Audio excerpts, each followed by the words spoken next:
বর্তমানে Iran Israel যুদ্ধ বিশ্ব রাজনীতিকে অস্থির করে তুলেছে এবং এর প্রভাব দ্রুত বৈশ্বিক অর্থনীতিতে ছড়িয়ে পড়েছে।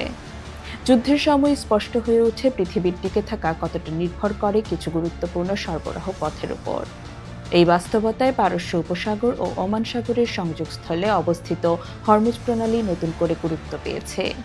হরমুজ প্রণালী বিশ্বের অন্যতম গুরুত্বপূর্ণ সামুদ্রিক করিডর, যার মাধ্যমে প্রতিদিন বৈশ্বিক জ্বালানি সরবরাহের প্রায় 1/5 তেল এবং বিপুল পরিমাণ প্রাকৃতিক গ্যাস পরিবাহিত হয়। তবে এর গুরুত্ব কেবল জ্বালানিতে সীমাবদ্ধ নয়, খাদ্যশস্য, সার ও কৃষি উপকরণ পরিবহনেও এই পথ অপরিহার্য।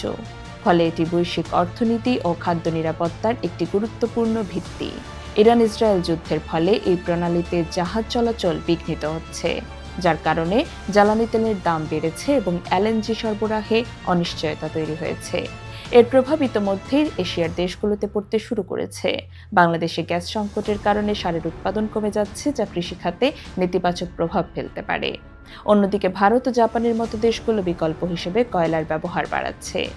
দীর্ঘমেয়াদে এই সংকট আরও গভীর হতে পারে, কারণ বিশ্বের প্রায় 1/3 সার এই পথ দিয়েই পরিবাহিত হয়। এতে বৈশ্বিক খাদ্য সরবরাহ ব্যবস্থা মারাত্মক ঝুঁকির মুখে পড়বে।